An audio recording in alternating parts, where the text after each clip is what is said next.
À l'actualité en Israël, le soldat Elor Azaria vient d'être reconnu coupable d'homicide. Daniel Ek, vous êtes avec nous 2h30 de lecture de verdict. Il risque au moins 20 ans de prison.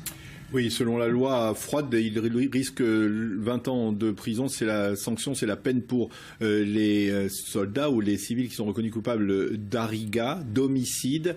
Maintenant, il faudra savoir si dans les prochaines heures, la défense décide de faire appel.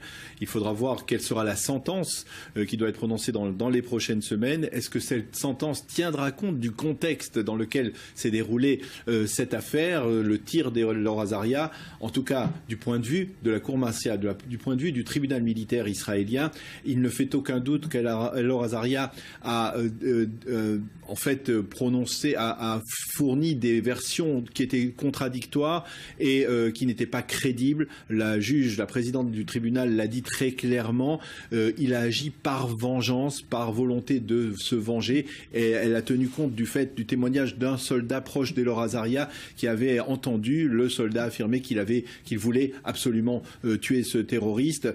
Et d'une certaine manière, c'est un verdict extrêmement sévère, tranchant, sans équivoque, qui ne laisse pas la place à une interprétation de quelconque manière. Elor Azaria n'est pas un héros, c'est un homme qui a outrepassé, c'est un soldat qui a outrepassé les ordres d'ouverture de feu, qui a tiré alors qu'il n'y avait aucune justification à tirer sur un homme qui était à terre et qui était neutralisé.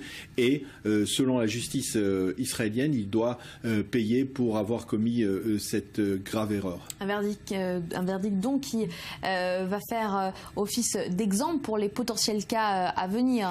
On le saura lorsque l'on connaîtra la sentence, parce que si effectivement cette sentence est extrêmement lourde, si l'on va au-delà par exemple des 5 années de détention pour Elor Azaria, eh bien cela voudra dire que la justice israélienne la justice militaire a voulu bien faire passer un message très clair à l'ensemble des soldats israéliens que dans quelques situations qu'ils se trouvent, ils ne peuvent pas outrepasser les ordres, ils ne peuvent pas ouvrir le feu sur un homme qui est à terre, qui est neutralisé.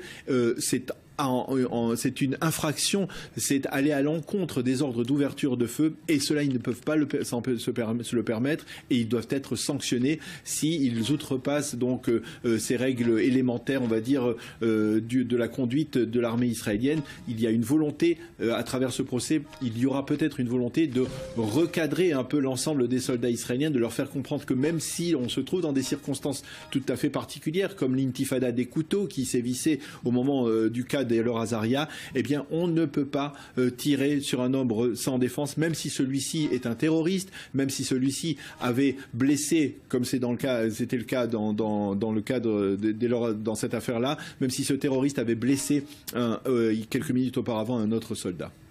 Merci beaucoup Daniel Ek pour toutes ces précision. Elor Azaria qui a donc été reconnu coupable d'homicide. Il risque 20 ans de prison. On ne sait pas encore si ses avocats font faire appel de cette décision du tribunal militaire.